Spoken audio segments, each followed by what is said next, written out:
John, you must have many memories of your 40 or so years in the garden industry. What's the happiest one?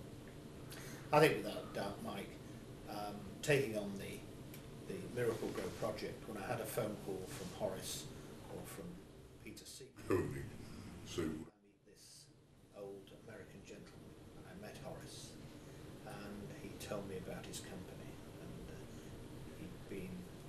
I'd been recommended to him by an old friend, Danny Boxer, who launched Job Spikes, who I knew from the Fison's days. And looking back, that was the best decision I think I ever made in my life. I had the happiest 20 years of my working life, working with Horace and Jim subsequently, and also being part of a fantastic growth product and giving a lot of happiness, hopefully, to a lot of gardeners. And probably the ultimate was the first year that we launched. Of course, we won the Glee Best Product of the Year along with Hoselock and their double thing, and those two very strong products which have lasted and will continue to go forward. So yes, I can look back very happily the last 20 years. Miracle-Gro Indeed. plant food. What were the key elements of that launch that actually changed the plant feeding category? I think there was two or three things. One was a proven brand. It had been in the States since the mid-50s and had proved itself a very, very successful product with and without advertising. So we had a very good stable from where it came, and also the experience with the Horace Hagedorn and his troops to rely on. So we did an awful lot of, let's see if we can anglicise that American crazy idea, and it worked.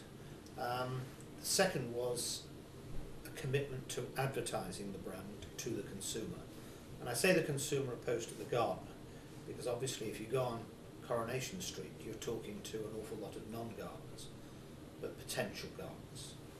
And I think that was one of the big breakthroughs, that we had a commitment to spend £1 million every year behind that brand, which really got it in excellent distribution. And I think the third thing was the acceptance to the total package by the trade. In the 80s, everybody was very excited in gardening. You had the emergence of the DIY stores, you had the big growth development of garden centres. So there was an appetite for new products and people who were prepared to back them. And with that package, we got the distribution very quickly, and very, very strong merchandising and good displays. Of course, Miracle-Gro is now not just a single product, it is a whole portfolio of products. Martin Breddy, you've been using the brand now to bring forward some interesting, exciting new ideas, haven't you? Yes, I mean, I think with any brand, when you extend it, you need to be absolutely certain you've got a solid foundation. And it was many years before the business got to the point where it was confident enough to use the platform that had been built with the work that John had done over the previous 15 years or so in building the water-soluble segment, to feel confident enough to take the brand into other plant food and segments and into other categories within gardening. I think the key one was a decision to take the brand into grow media, and that really only started to work when we learned the lesson and started to apply all the disciplines that we'd had applied in the original launch. In other words, the commitment to advertising, which John mentioned. We launched the Miracle-Gro moisture control range of compost, and we put it on TV, and we did it for 3 years. We've subsequently launched the organic choice range from Miracle-Gro into plant food and into compost, and again we advertised on TV. And so we've got now this fabulous asset which enables us to start building into adjacent categories and different product formats.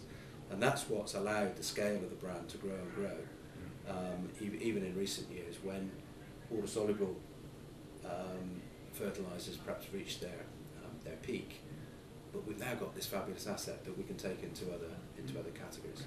Can you tell us a bit about Grow Time, about your new promotional campaign for 2009?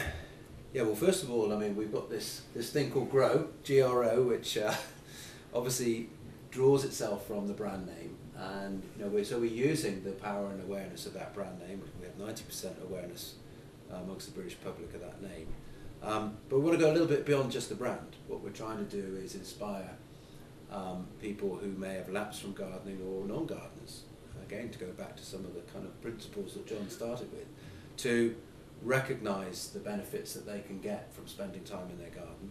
And those are very practical, functional benefits, like growing some vegetables and saving a few pennies, very important in these tough times.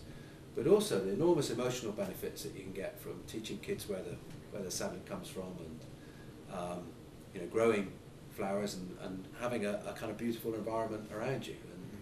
And we all spend quite a lot of time beautifying our homes. Why not beautify our gardens as well? Okay, so and if we can inspire people to do that, then how will you be inspiring them? How will you be communicating those messages to?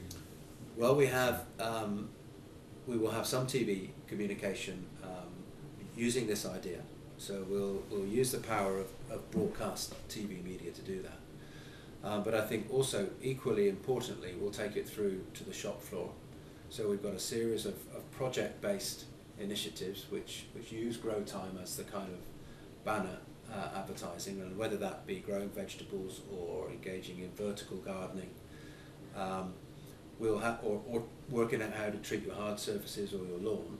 So these packages will be available on the shop floor with leaflets to teach relatively uninformed and naive consumers how they can get pleasure out of their gardens.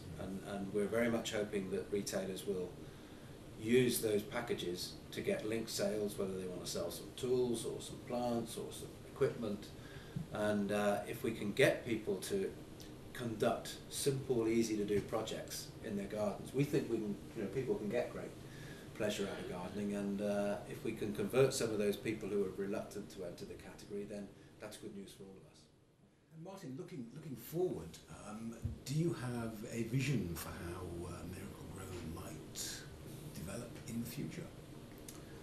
Well, I certainly have a vision for how the category should develop in the future, and I think Miracle-Gro is going to be part and parcel of realising that vision. I mean, one of the biggest frustrations for me in my last 5 years in this industry is that when I joined, we had about 10 million active gardeners out of the 20 million people with a garden. And here I am sitting here now, and there's still only 10 million people who are actively engaged in gardening. And I think it could be 15. The reason I joined the industry was I thought it could be 15, and I think this is a huge growth opportunity. And the more I'm in the business, the more I realise that the power of this brand that we have, and we have the privilege of managing, is one of the things. If we can bring that to bear, then we really can get the gardening habit to grow at a much more rapid rate, and convince people in the UK that this is a highly worthy pastime, and get 15 million